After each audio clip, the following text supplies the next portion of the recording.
Drama, pin drama, Arab drama, ole drama, Sheikh drama, zote pamoja. Yeah. In all my years of covering Kenyan politics, I don't remember any new year, when politics has hit the ground of the new year running at high speed. And it is clearly a strategy of Team Tangatanga. And the idea is to clearly remain at the forefront of dictating Kenyan political narrative.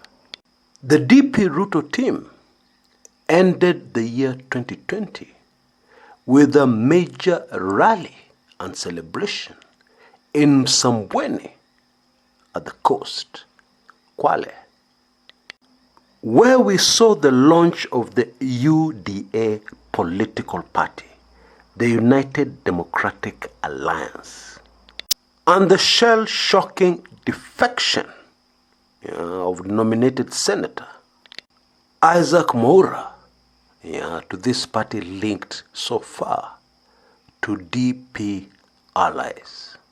In other words, a Team Tangatanga new political outfit. Oh, and I almost forgot. There was also a speech from former Nairobi Governor Mike Sonko. And you know Mike Sonko's speeches since he left the governorship.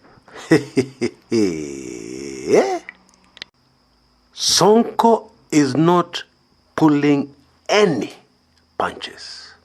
He's saying it as it is, according to him, revealing crazy information, naming names.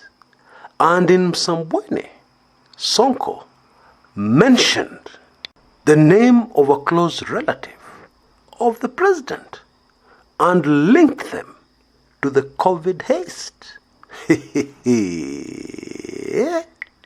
But allow me a quick heads up before we proceed.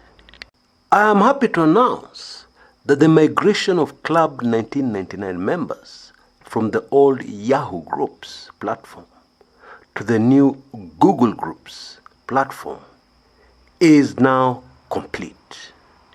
And I thank all Club 1999 members for their patience.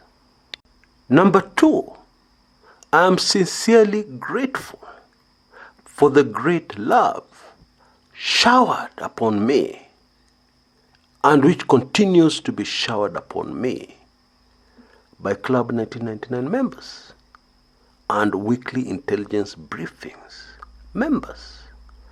Thank you so much, and God bless you mightily. I am currently involved in a very difficult and ambitious but very necessary adjustment of the Kumekucha brand, necessary to be able to face the challenges of 2021 that I thought was unviable. But thanks to your wonderful, very generous gifts and contributions, it is now looking very viable. Asante sana. Right, down to business. Most Kenyans are very excited about the latest political developments. Many are rubbing their hands in glee. But personally, I'm extremely worried. I'm very anxious. Because all these things that are happening tell us very clearly that we're headed towards something called a political confrontation. I don't think I need to remind you that in a political confrontation, usually in a country called Kenya, nyasi ndio umia sana. When two enormous African elephants fight, it's the grass that gets hurt most. Many times the ordinary Kenyan, many times even the innocent People who are not even interested in politics. All they're interested in is surviving in this country called Kenya. And even more worrying, it is very clear that things are not what they seem to be, especially to a casual observer. And a good example is a major point of confrontation between the two major political forces in the country, Team Tangatanga and Team Keleweke, or BBI team versus the rest, which is the upcoming Nairobi gubernatorial elections. Don't you find it strange that this late in the day, none of the two major forces have a clear candidate for the governorship? Initially, it looked like Team Tangatanga had a candidate, Bishop Margaret Wanjiru. Now as I speak, it is no longer clear. Clearly, somebody applied emergency brakes. But why? Well, it has to be for political advantage. Some are even saying that the handshake principles had set a trap for the deputy president and his team, connected to those elections. But the deputy president realized and applied emergency brakes. And don't you find it strange that this late in the day, we still don't know who the handshake principles are going to throw their weight around? Is it former Dagoretti South MP Dennis Waweru, or is it Agnes Kagure? Both have been cleared by the Jubilee Party. And then there's this Sonko Manenos. It appears that Mike Sonko is the new Oscar Sudi of Team Tangatanga. Oh yes. He is the striker, is the major attack dog of Deputy President William Samoei Ruto. Because although his statements appear to be very careless, the usual Sonko statements, a pattern is emerging based on what happened at Senator Kabaka's funeral in Ukambani, and then the latest at the Msambweni celebration, to celebrate Team Tangatanga's candidate, independent candidate, winning those by-elections for MP of Msambweni. You see, there's a lot of rage in Kenya at the moment, and I believe I covered this issue months ago, the issue of angry voters. Because Kenyans are facing very many challenges at the moment, and it seems that what Team Tangatanga's strategy is, it's a very smart strategy, but also a dangerous one, is to turn that rage, to direct it towards Team Keleweke and the handshake team, and especially against the BBI. Folks, we need to be very careful.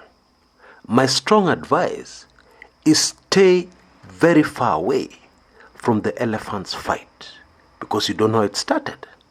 You don't even know why it started, and neither do I. I have an idea or two, but I don't know for sure. So when you find yourself repeating the rhetoric of a certain faction, or a certain side of the political divide, then you'd better stop and think. Even if the BBI is bad, should you be used to fight it? Be very wary when you start repeating what another politician said, because that politician is using you.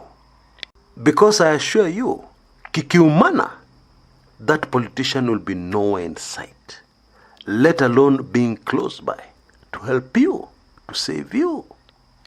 It is time we started our own narrative. For example, all politicians are the same, and all politicians like to use us to achieve their objectives, and we should start refusing. narrative like for Kenya to be saved, all politicians must go home. All of them. The whole lot. Including a favorite presidential candidate. Because if we accept to continue being used, I know one thing for sure about the future. This will not end well.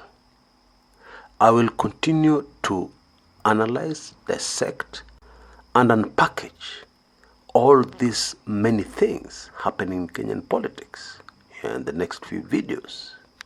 But bottom line, ni kubaya jo. But still, Happy New Year to you. Happy New Year 2021.